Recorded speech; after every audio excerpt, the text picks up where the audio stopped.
ഷാജി എന്ന കൊലയാളിയിലേക്ക് പോലീസിനെത്താൻ വളരെ എളുപ്പമായിരുന്നു. തെളിവുകളെല്ലാം അവശേഷിപ്പിച്ചാണ് സുധയെ കൊന്ന് ഷാജി മറഞ്ഞിരുന്നത്. ബന്ധത്തിൽ നിന്ന് ഒഴിവാക്കാനുള്ള വ്യഗ്രത തിരഞ്ഞെടുത്തത് കൊലപാതകമെന്ന മാർഗം. CCTVയിൽ എല്ലാം വ്യക്തമാണ്.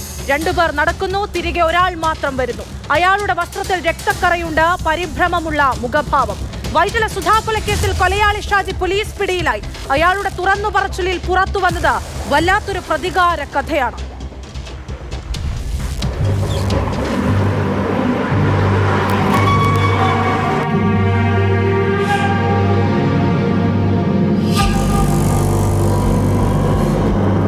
കഴിഞ്ഞ അർദ്ധരാത്രി 1:45 കൂടിയാണ് ഇതുവഴി പോയ അമൃത എക്സ്പ്രസിന്റെ ലോക്കോ പൈലറ്റ് വൈറ്റില മേൽപ്പാലത്തിന് താഴെ റെയിൽവേ ട്രാക്കിന് സമീപത്ത് ഒരു സ്ത്രീ വീണുകിടക്കുന്നതായി ശ്രദ്ധയിൽപ്പെട്ടത്. ഉടൻ തന്നെ ലോക്കോ പൈലറ്റ് റെയിൽവേ അധികൃതരെ വിവരമറിയിച്ചു. റെയിൽവേ അധികൃതർ നൽകിയ വിവരത്തിന്റെ അടിസ്ഥാനത്തിൽ മരട് പോലീസിന്റെ ഒരു സംഘം ഇവിടെത്തി പരിശോധിച്ചപ്പോൾ ആ സ്ത്രീ മരിച്ച് കിടക്കുകയാണെന്ന് വ്യക്തമായി. തുടർന്ന് നടത്തിയ പരിശോധനയിലാണ് പ്രതി പിടിയിലാകുന്നത്. സമീപത്ത് നിന്ന് ചില സുപ്രധാന തെളിവുകൾ പോലീസിന് ലഭിച്ചിരുന്നു. അതിൽ ഒന്ന് പൊട്ടിയ നിലയിൽ കാണപ്പെട്ട മൊബൈൽ ഫോണായിരുന്നു. ആ മൊബൈൽ ഫോണിൽ നിന്ന് എടുത്ത സിം പരിശോധിച്ചപ്പോഴാണ് മരിച്ചത് കോട്ടയം സ്വദേശിയായ സുധ ബേബിയാണെന്ന് തിരിച്ചറിയുന്നത്. മരിച്ച നിലയിൽ കണ്ടെത്തിയ സുധ ബേബിയുടെ മരണം കൊലപാതകമാണോ അതോ ട്രെയിൻ തട്ടിയതാണോ അല്ലെങ്കിൽ ട്രെയിനിൽ നിന്ന് വീട് മരിച്ചതാണോ എന്നുള്ള പല സംശയങ്ങൾ ആദ്യഘട്ടത്തിൽ പോലീസിനുണ്ടായിരുന്നു. സാഹചര്യ തെളിവുകൾ കൊലപാതകത്തിലേക്കാണ് വിരൽ ചൂണ്ടിയതെങ്കിൽ പോലും മറ്റു സാധ്യതകൾ കൂടി പോലീസ് പരിശോധിച്ചിരുന്നു. ഇതിൻ്റെ അടിസ്ഥാനത്തിൽ സമീപത്തെ CCTV ദൃശ്യങ്ങൾ ഉൾപ്പെടെ പോലീസ് പരിശോധിച്ചു. CCTV ദൃശ്യങ്ങൾ പരിശോധിച്ചപ്പോഴാണ് കഴിഞ്ഞ രാത്രിയിൽ സുധാ ബേബിയും മറ്റൊരാളും കൂടെ കാറിൽ ഈ സ്ഥലത്തേക്ക് വരുന്നതായിട്ടുള്ള ദൃശ്യം ലഭിച്ചത്. ആ ദൃശ്യം തുടർന്ന് പരിശോധിച്ചപ്പോൾ മറ്റൊരു കാര്യം കൂടി പോലീസിന് വ്യക്തമായി. തിരികെ പോകുമ്പോൾ കൂടെ സുധാ ബേബി ഇല്ല. ഈ കാറിൽ വന്ന അയാൾ മാത്രമാണ് തിരികെ പോയത്. അങ്ങനെയാണ് ഇതൊരു കൊലപാതകമാണ് എന്ന നിലയിലേക്ക് അന്വേഷണം പോയത്. അസ്വാഭാവികതയുണ്ട് മരണത്തിൽ. അത് കാര്യമായിട്ട് തന്നെ ഇൻവെസ്റ്റിഗേറ്റ് ചെയ്യേണ്ട ഒരു മാറ്ററാണ്. എവിഡൻസ് കിട്ടിയിട്ടുണ്ട്. പ്രതിയിലോട്ടേക്ക് ഞങ്ങൾ എത്തിയിട്ടുണ്ട്. ട്രെയിനിൽ നിന്ന് വീണ് പരക്കിയേറ്റതിൻ്റെ ഒരു അതല്ല, ഇവിടെ വന്നിട്ട് തന്നെ നടന്നതായിരിക്കാനാണ് കൂടുതൽ ചാൻസ് ഉള്ളത്.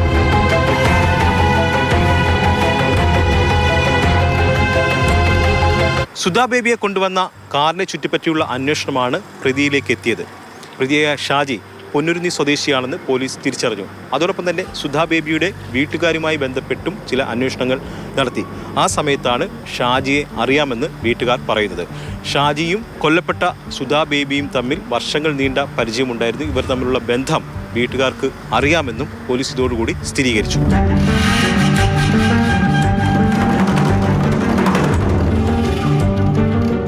പോലീസിന് മുന്നിലെ 2 ചോദ്യങ്ങൾ ഇവയായിരുന്നു: എന്തിനു കൊന്നു, എങ്ങനെ കൊന്നു. എന്തിനു കൊന്നു എന്ന ചോദ്യത്തിന് മുന്നിൽ ചില ഉത്തരങ്ങൾ പോലീസിന് ലഭിച്ചു. ഇവർ തമ്മിൽ വർഷങ്ങൾ നീണ്ട ബന്ധമുണ്ടായിരുന്നു. ആ ബന്ധത്തിൽ നിന്ന് ഒഴിവാകാൻ സുധാ ബേബി തയ്യാറായിരുന്നില്ല. അതിൻ്റെ പ്രതികാരം എന്നോണമാണ് സുധാ ബേബിയെ കൊലപ്പെടുത്തിയത് എന്നതാണ് പോലീസ് എത്തിച്ചേർന്ന നിഗമനം. രണ്ടാമത്തെ ചോദ്യം എങ്ങനെ കൊന്നു. എങ്ങനെ കൊന്നു എന്ന് പോലീസ് അന്വേഷിക്കുമ്പോൾ പോലീസിന് മുന്നിലുള്ള ചില സംശയങ്ങൾ ഇവയായിരുന്നു. വലിയ രീതിയിലുള്ള പരിക്കുകൾ സുധാ ബേബിയുടെ ശരീരത്തുണ്ടായിരുന്നില്ല. മുഖത്ത് ഉണ്ടായ ചില പരിക്കുകൾ മാത്രമായിരുന്നു. അപ്പോൾ പിന്നീട് എങ്ങനെ കൊന്നു എന്നുള്ള ചോദ്യത്തിലേക്ക് പോലീസ് പോയി. അതിൽ നിന്ന് മനസ്സിലാക്കിയത് കഴുത്തു ഞെരിച്ചു കൊന്നിരിക്കാം എന്ന ഒരു നിഗമനത്തിലേക്കാണ് പോലീസ് എത്തിയത്.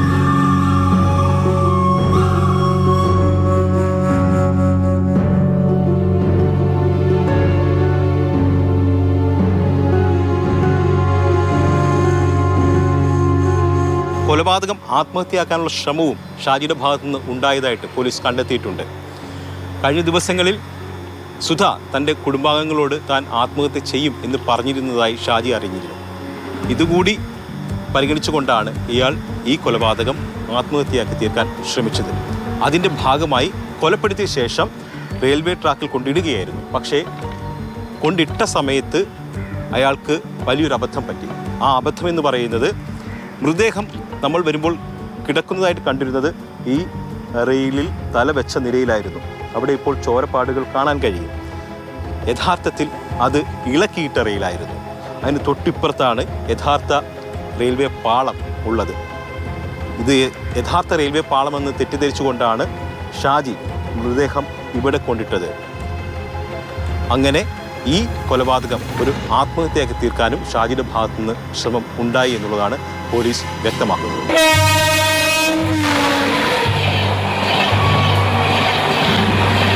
ഒളിവിൽ പോകാൻ ശ്രമിക്കുന്നതിനിടയിലാണ് ഷാജി പോലീസിന്റെ പിടിയിലാകുന്നത്. ഇയാളുടെ കാറും പോലീസ് കസ്റ്റഡിയിൽ എടുത്തിട്ടുണ്ട്. ഈ കാറിൽ രക്തക്കറയും കണ്ടിട്ടുണ്ട്. ഇതൊക്കെ ശാസ്ത്രീയ പരിശോധനയ്ക്ക് വിധേയമാക്കും.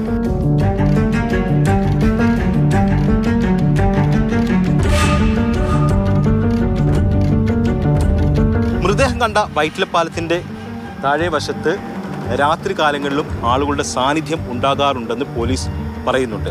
പോലീസ് മാത്രമല്ല, നാട്ടുകാരും അക്കാര്യം വ്യക്തമാക്കുന്നുണ്ട്. ഈ റെയിൽവേ ട്രാക്കുകൾ ക്രോസ് ചെയ്ത് രാത്രി കാലങ്ങളിൽ ആളുകൾ അങ്ങോട്ടും ഇങ്ങോട്ടും സഞ്ചരിക്കും.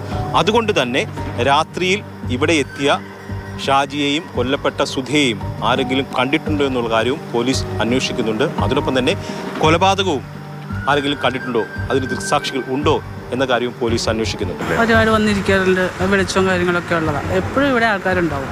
പിന്നെ ഇടയ്ക്ക് വന്ന ആൾക്കാർ കൂടിയിരുന്ന് സംസാരിക്കണമൊക്കെ കേൾക്കാം. അവിടെ കുറച്ചുകൂടി അപ്പുറത്തേക്ക് വരാൻ അവിടെ എപ്പോഴും ആൾക്കാർ ഇരിക്കുന്നൊക്കെ സ്ഥലമാണ്. എന്ന് വെച്ച് കഴിഞ്ഞാൽ രാത്രി ആയി കഴിഞ്ഞാൽ സാമൂഹിക വിരുദ്ധരുടെ സ്ഥലമാണത്. മെയിനായിട്ട് അതാണ് ഇവിടെ. അതായത് നാട്ടുകാരും ഇതിലെ ക്രോസ് ചെയ്യാറില്ല. ക്രോസ് ചെയ്യണമെങ്കിൽ തന്നെ അപ്പുറത്തെ വഴി അല്ലെങ്കിൽ ഗേറ്റിൻ്റെ ഉപയോഗിക്കാം. ഇഷ്ടംപോലെ മരണം നടന്നത്. നിങ്ങളിപ്പോൾ ഇവിടെ കടപ്പുറ സ്റ്റേഷൻ അല്ലെങ്കിൽ നമ്മുടെ നേരത്തെ പനങ്ങാട് സ്റ്റേഷൻ അവിടെയൊക്കെ അന്വേഷിച്ചറിയാൻ പറ്റും. കൂടുതൽ മരണങ്ങൾ നടക്കുന്നത് ഈ ഏരിയയിലാണ്.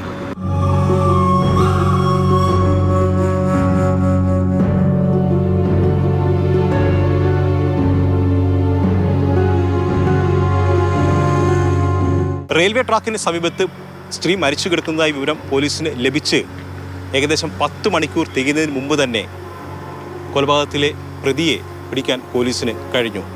ശാസ്ത്രീയ തെളിവുകളും മറ്റ് സാഹചര്യ തെളിവുകളും മുൻനിർത്തിയാണ് പ്രതിയിലേക്ക് പോലീസ് എത്തിയത്. വിജേഷ് പുതുവാശ്ശേരിക്കൊപ്പം എസ് അരുൺ ശങ്കർ, മാതൃഭൂമി ന്യൂസ്, കൊച്ചി.